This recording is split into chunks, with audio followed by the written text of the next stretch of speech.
Aqui detrás da Câmara, eu, Frei Gilvan Luiz Moreira, da Comissão Pastoral da Terra, estamos em Brasília, na sede do Conselho Nacional dos Direitos Humanos. Terminamos agora há pouco uma reunião, quase o dia inteiro aqui, de uma das 10 comissões do Conselho Nacional dos Direitos Humanos, a Comissão dos Defensores dos Direitos Humanos ameaçados de morte e de enfrentamento à criminalização dos movimentos sociais.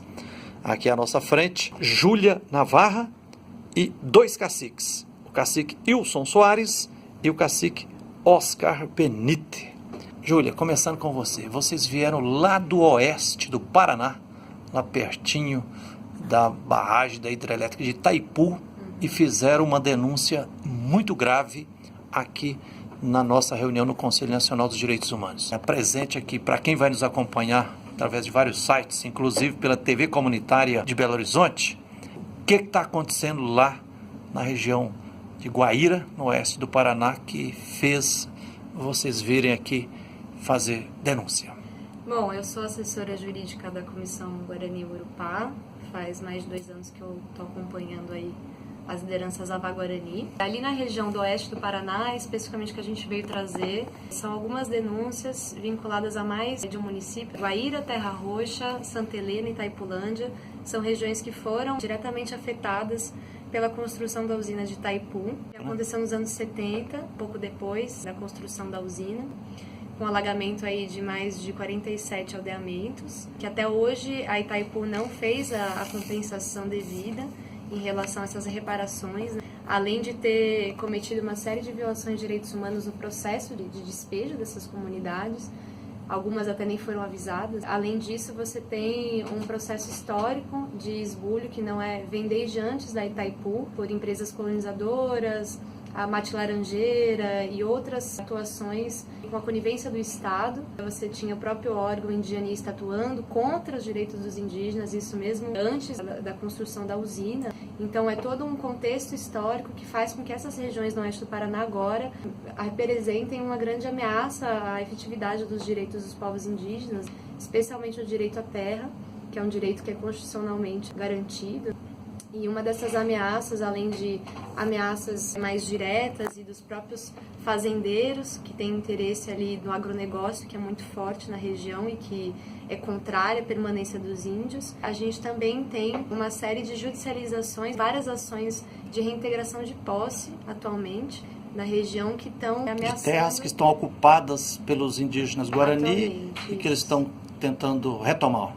Exatamente. E essas regiões, as reintegrações não levam em consideração que existem estudos em curso da FUNAI para demarcação dessas terras, porque são ocupações tradicionais Guarani e isso não está sendo levado em conta, né? Até pelo sucateamento da estrutura da FUNAI hoje, que não consegue dar conta da demanda de trabalho e fazer todos os procedimentos administrativos necessários num tempo adequado. A gente tem uma série de problemas que vêm daí, enfim, num contexto que é de ameaça aos direitos dos povos indígenas hoje na região. Muito obrigado, Júlia Navarra. Cacique Wilson Soares, você fez uma longa e seríssima denúncia aqui no Conselho Nacional dos Direitos Humanos, na Comissão de Defesa dos Direitos Humanos e contra a criminalização dos movimentos sociais. A Itaipu, ela tem, desde a construção da usina, foi a construção da própria usina que nos impactou, um grande impacto social e ambiental, que inundou as nossas terras. A barragem é muito grande, o rio, que era pequeno, a gente atravessava até andando, hoje se tornou um grande lago e deixou o nosso povo sem terra, durante muito tempo lutando pela terra, e hoje o reflexo desse impacto ainda é muito grande. A Júlia dizia, foram 47 aldeias invadidas pelas águas? Sim, de ambas as margens do Rio Paraná. E isso deixou o nosso povo sem terra, hoje lutando para que essas terras sejam demarcadas, que os nossos direitos sejam reconhecidos e que a gente tenha o direito de usufruir dessa terra. Hoje a gente sofre várias violações de direitos. Ele vem da sociedade ao nosso redor, que não aceita a nossa presença em Guaíra, dizendo que nós somos paraguaios, que viemos de outras regiões, e quando a cidade se instalou em Guaíra não existia indígenas, sendo que a gente teve que sair devido à inundação das terras que a gente estava ocupando. E sendo que a Convenção 169 da Organização Internacional do Trabalho, da ONU, diz que os povos tradicionais, entre os quais os indígenas, têm o direito de se autodeclarar como indígenas, assim como os quilombolas têm o direito de se declarar como quilombolas, e o Estado tem que respeitar os direitos. As aldeias lá já são reconhecidas pela FUNAI? Essas aldeias não estão demarcadas. Saiu ontem a delimitação dessa terra, que é a Tecoaguaçu-Guavirá, em Guaíra. Mas a FUNAI já reconhece vocês como índio? Sim, a FUNAI já reconhece, mas elas ainda não estão demarcadas, estão ainda em processo de demarcação, mas esse processo saiu devido a muita luta nossa. A gente trancou a BR, a gente bloqueou a ponte Ayrton Senna, que é a ponte que faz a travessia do Paraná para o Mato Grosso do Sul e do Brasil para o Paraguai, e a gente teve que chamar muita atenção na nossa região, criando conflito com os fazendeiros e os comerciantes da cidade, e com isso fazendo com que eles também fizessem manifestação, adesivando carros com um adesivo que dizia "Campanha Minha Terra Minha Vida", não a demarcação no Paraná e no Mato Grosso do Sul. Criaram até uma entidade lá dos fazendeiros contra os povos indígenas? Chamada ONG-DIP. ONG-DIP é o sigla da Organização Nacional do Direito de Propriedade. E através dessa organização eles têm uma rede de comunicação, e qualquer movimento que a gente vai fazer, uma manifestação ou alguma retomada, eles se comunicam muito rápido. Em questão de meia hora eles conseguem reunir de 500 a 600 fazendeiros. Então é uma organização prima irmã da antiga UDR, União Democrática Ruralista, que defende os interesses dos grandes proprietários? É uma organização que foi formada justamente para oprimir o nosso movimento, falando nas rádios que Guaíra ia se tornar terra indígena e assustando os pequenos moradores, dizendo que eles iam ser expulsos de suas casas. E a mídia local publicando todo esse ódio que vem do discurso de políticos, deputados como Hélio Rusch, Padovani, aqueles que foram a Guaíra, que se reuniram com os fazendeiros, e justo na mesa de reunião eles colocaram uma faixa que dizia: ou o Brasil acaba com a FUNAI ou a FUNAI acaba com o Brasil. E vários comércios fechavam as portas para os Guarani, as escolas fecharam as vagas, os alunos indígenas eram trancados em sala de aula para não sair se misturar com os alunos não indígenas. E toda essa violência causada justo num preconceito e discriminação sem fim. Foi na época que iniciou essa campanha de 2012 para 2013, todo mundo ficou desempregado. As empresas... Todo mundo, você fala dos parentes indígenas, Guarani. Indígenas. Foi dispensado. Quando uma empresa demite, ela paga 13º, salário e essas coisas, mas eles foram todos abandonados, foram jogados na rua, sem receber direitos trabalhistas nenhum.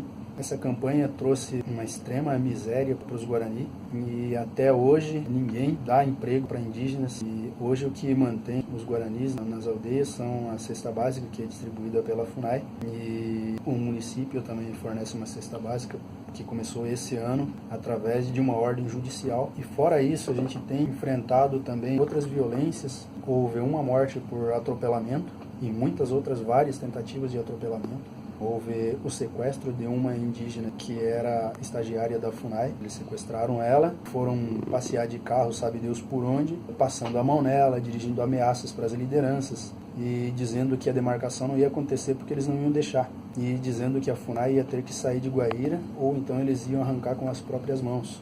Também houve um assassinato por arma de fogo, um grupo que estava voltando para a aldeia, o cara parou de carro e lá em saiu Guaíra. atirando. Isso em Guaíra. Saiu atirando, um adulto que estava com as crianças levou um tiro que perfurou o pulmão. Então ele morreu no local e o filho do cacique que Arnaldo Dias, ele levou 3 tiros de raspão, um na cabeça, um no braço e um na perna. E ele ainda tem uma bala no braço porque o doutor julgou não ser necessário retirar a bala do braço.